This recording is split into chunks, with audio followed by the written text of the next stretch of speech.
we're back. I'm currently sitting in what is my daughter's nursery, but she's currently asleep in my bed right now. And this is the updo. So yeah, so like it was a Tuesday. I had a scan that day, and I went. No, I didn't go. I got up and I realized, no, from the night before, I realized I was having cramps, you know, but I was way too early, so it never crossed my mind that it was anything wild. So, but it was a very unrestful day. Oh, let me just put this in. I may, if you guys, when you guys are watching this recording, if you guys happen to see me in 2 different outfits, it means I had to pause because baby girl woke up and she rules right now, and I may not get to finish this recording today. So yeah, let me just put that in here. Yeah, so like I got up the morning, I was moving very slow around midday, because I had the scan around 1:30 thereabout that day. Around midday, I called my doctor. I called my OB because I'm like, nope, this ain't feeling right. And she told me, I kind of explained it, and she was like, well, you know, maybe it's not anything much, so just coming to the scan. But then as I hung up the phone, no, I spoke to the nurse, but then as I hung up the phone, like about 5 minutes later, my OB actually phoned me back, and she was like, nope, go straight to the hospital. Go straight to labor and delivery. So I went straight to labor and delivery. I was there the entire day being monitored. Nobody said anything to me. They were just doing all the stuff until around 6:30 that evening. A doctor came in and he said, I spoke to your doctor and I explained to her what was happening, and we've decided to keep you just for the night for observation. I genuinely believed it was going to be just for the night for observation. And so they got me situated, got me to a room. I changed out. They told me, you're going immediately back onto the monitor. It's like, okay. Until later that night, I believe it was around midnight, I was woken up. And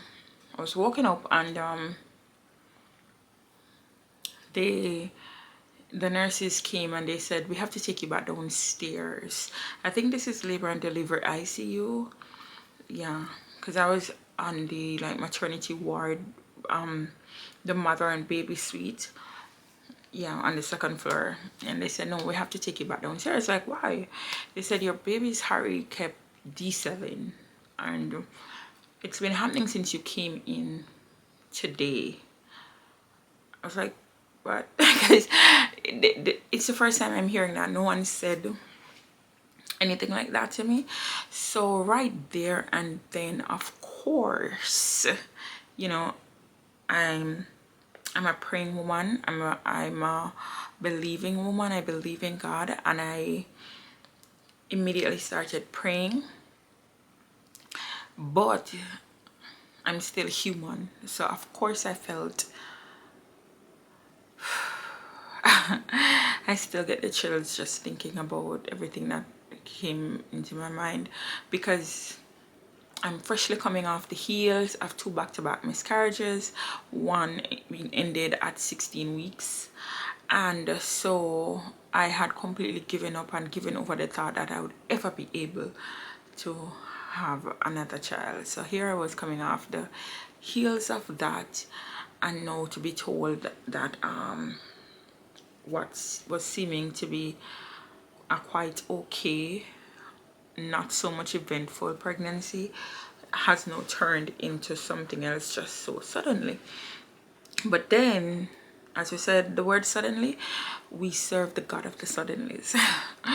So I prayed, and the night I got no rest, because every 5 minutes they kept coming and telling me, turn this side, turn that, because it was no increasingly happening more and more that her heart rate was going down. And so I was in the hospital for a week on bed. I mean, I did everything in the bed. I remember crying. This was a Tuesday. I remember the Thursday. I remember crying and pleading with the nurse. You know, I felt like I just wanted some dignity back. You know, like pleading with the nurse, asking her, like, can I just please go to the bathroom to just pee, to just take a shower, because I had a catheter on and all of that, to just take a shower, to just my hair was done on, but I had taken it down a few days before, so I was in the hospital that entire time with a bonnet on. And I remember just pleading just to feel some level of normalcy. I don't know what I was thinking, but everything was just...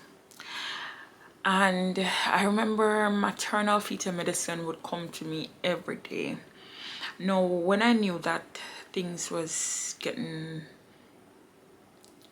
moving from serious to extremely serious, I think day 4 of being in the... Because at first they thought I had preeclampsia, because the BP that I came in with that day was elevated, like elevated, and I naturally have lower BP, and they saw that throughout my records. So they told me they genuinely weren't sure if it was preeclampsia I was developing or just hypertension. So they put the catheter on and they did a 24-hour urine collection thing, and it came back and it wasn't preeclampsia. And my BP started going all the way, stabilizing to where it normally was and even lower. So that was ruled out. They did scans and ultrasounds, multiple, to check placenta, fluid level. All of that was perfect and great. They couldn't find what was... I'm sorry, I have to do grounding right now, guys. Grounding, we're grounding. We're grounding, because when I tell you it was a traumatic event, I'm still decompressing talking about it, and that is why I've taken so long. So if you guys see me doing this, I'm just grounding. I'm grounding. So like, yeah, so they did all the tests. They couldn't tell me what was causing it. Nobody had any idea what was causing it, but it was evident that her heart rate kept decelerating.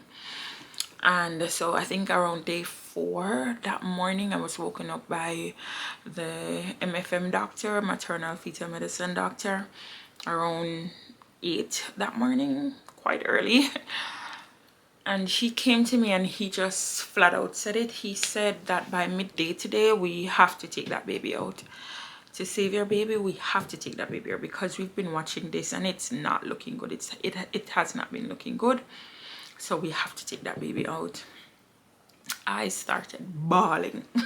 It's like over the week being there, every emotion that I had just hit open the floodgates in that moment. And he was comforting me, was asking me why I was crying. I told him that I've never been in any situation like this medically before, and to know, jump from only ever experiencing like anemia or a headache or the common cold to major surgery.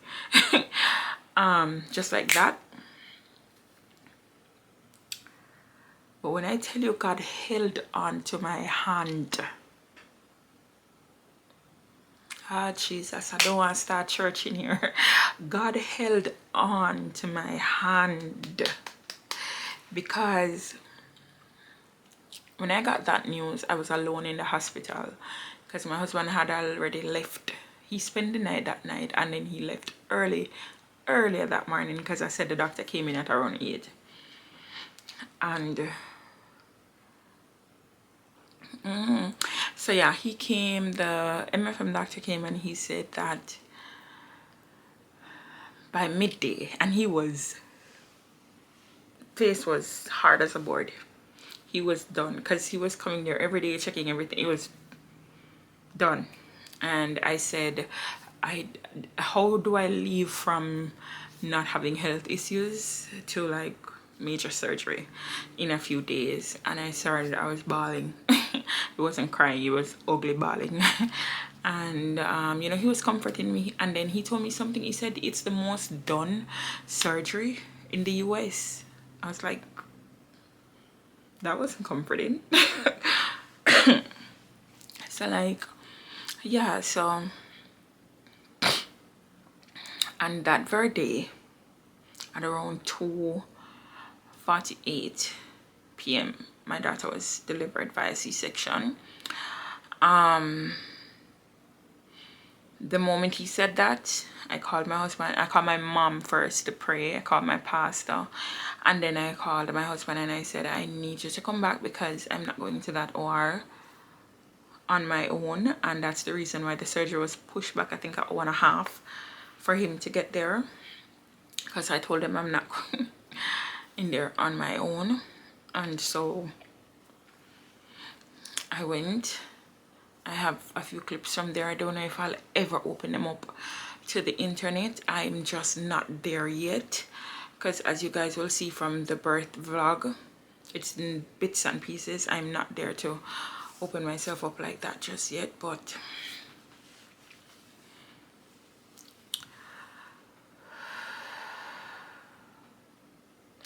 I must say that my faith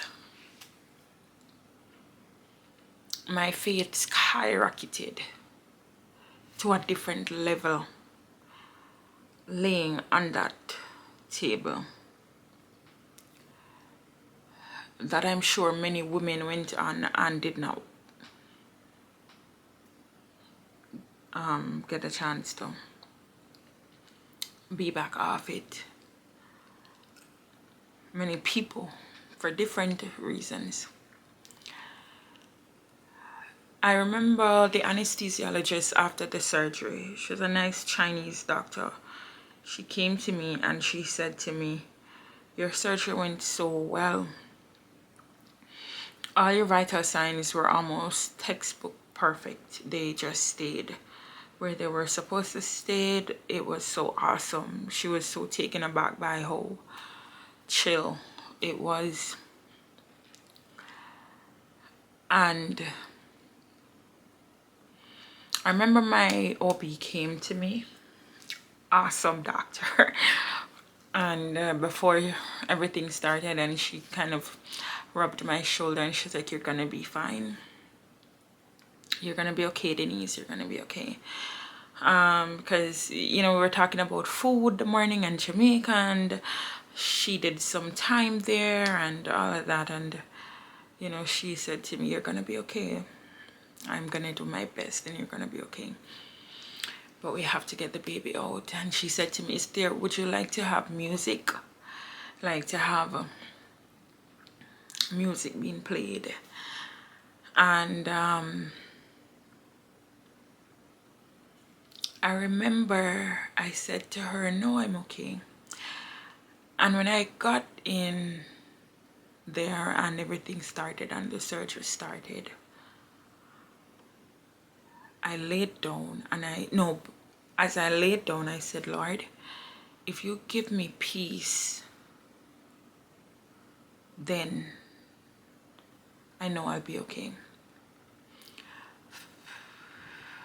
The song just came back to me. That's why I paused just now. And I remember as I said that, I heard this song. It felt like somebody was singing it on the outside of this ear. And I remember turning my head and there was no one there but the monitor that I was hooked up to. And I kept hearing that song the entire time till everything was over. Hallelujah. You have won the victory. Hallelujah.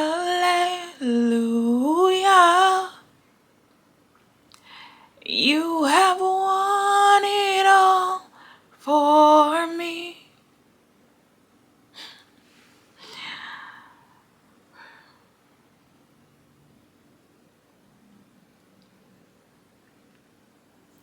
yeah, so I heard that song being played the entire time until I started singing it on the inside, until everything was over.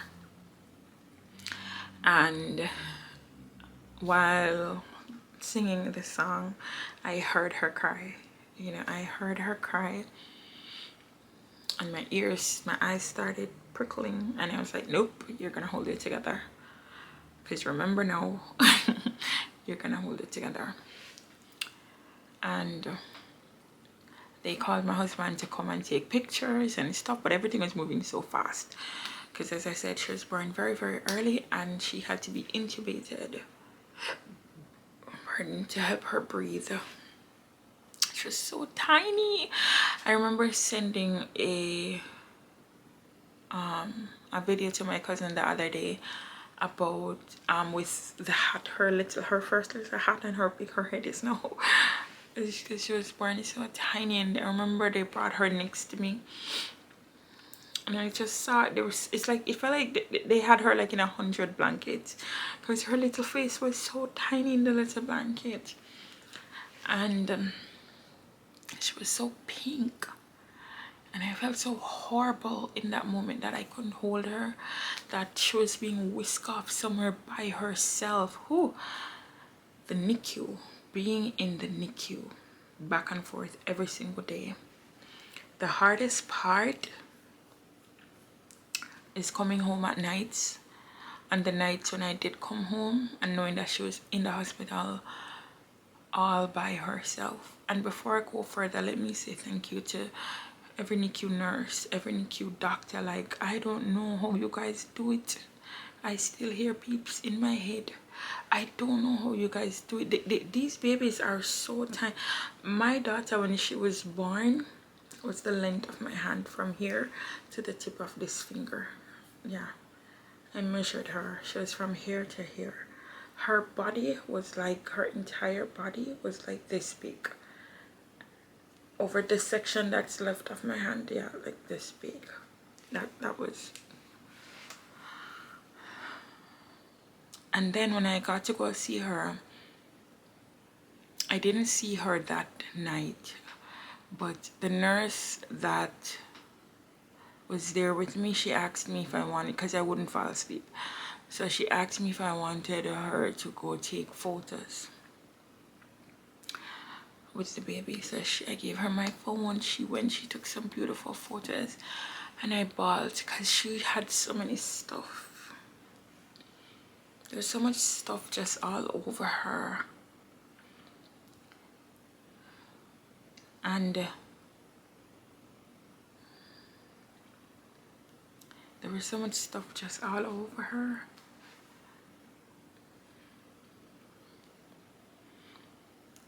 And in the morning, when they were now taking me to the mother and baby suite upstairs, they took me to see her first. And that's when I saw her. And that is when I cried. That is when I cried. But she's such a strong little girl. You know, she's such a strong little girl. She's a fighter. The NICU journey, oh God, it was rough. You have DSATs when their oxygen drop. You have D cells when their heart rate drops. Doctors telling you it's normal. We see it all the time. There's caffeine to help brain development. There's oxygen, CPAP mask, and there's the setback with those. There's the good days. There's gaining weight, yay, and there's losing weight. And they have this little app called Ease where they would send me pictures at nights, and because they weighed her at nights, they cleaned her up at nights, they did all this stuff at night. At one point they had a scare, an infection scare, thank God, and they called me right as I got home and took a shower and sat on my bed. My phone rang, and I was like, nope, I'm on my way. And the doctor's like, you don't have to come back, we're just telling you. I was like, nope, I'm on my way.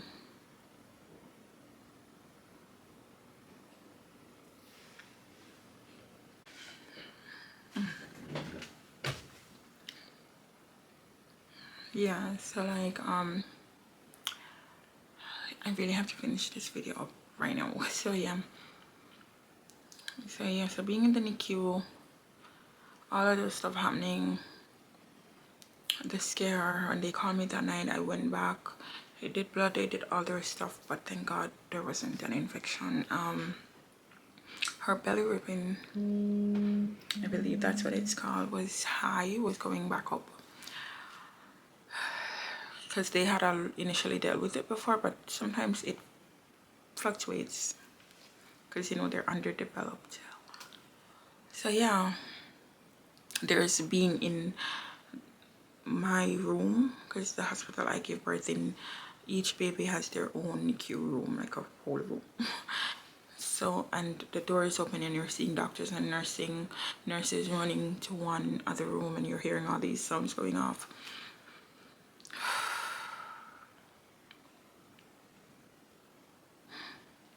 I remember asking one of the nurses how they do it to care for babies like that, and she said that honestly the strongest people she knows are those little babies in the NICUs. They're the strongest people she knows.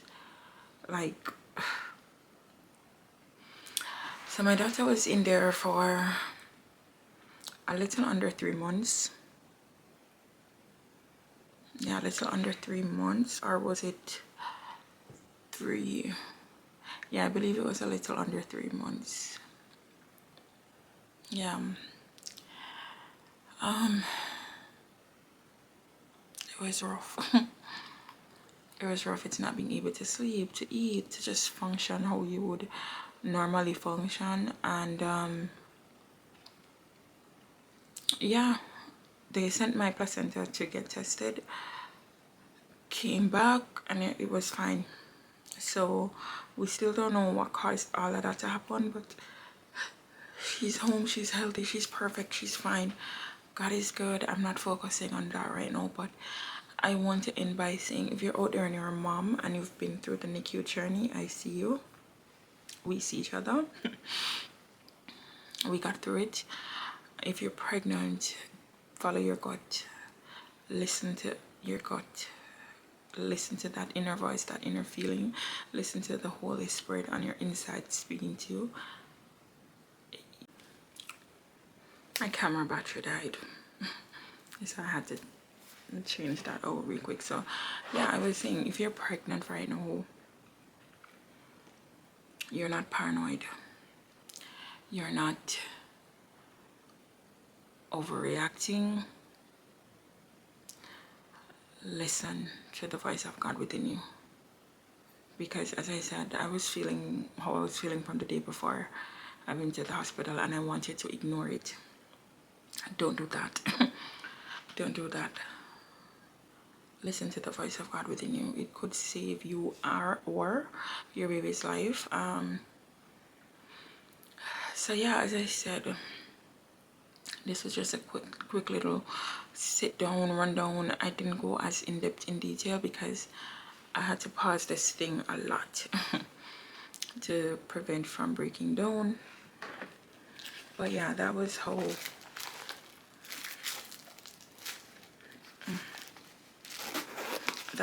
all that went down.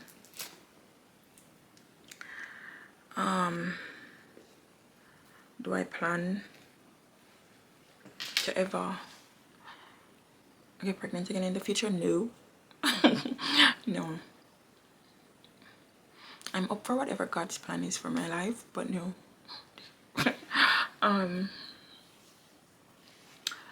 Currently right now I have to be doing therapy. It was traumatic. It was traumatic. So yeah, I'm not sure if I'll show her on here. Maybe even if I do show her, I won't show her face. And there's parts of my story, as I said in the other video, the other vlog before this one, that I'm not sharing. I believe that's her story to tell, so I'm not sharing that just yet, but she's okay, we're blessed, we're highly favored, and God kept us. So if you stayed to the end, thank you for watching. And if you like it, if you like me, please like me. Feel free to subscribe, to share, to comment, and yeah, I'm proud of myself. I didn't break down. I thought I would, but I didn't. So yeah, thank you guys for watching, and God bless you.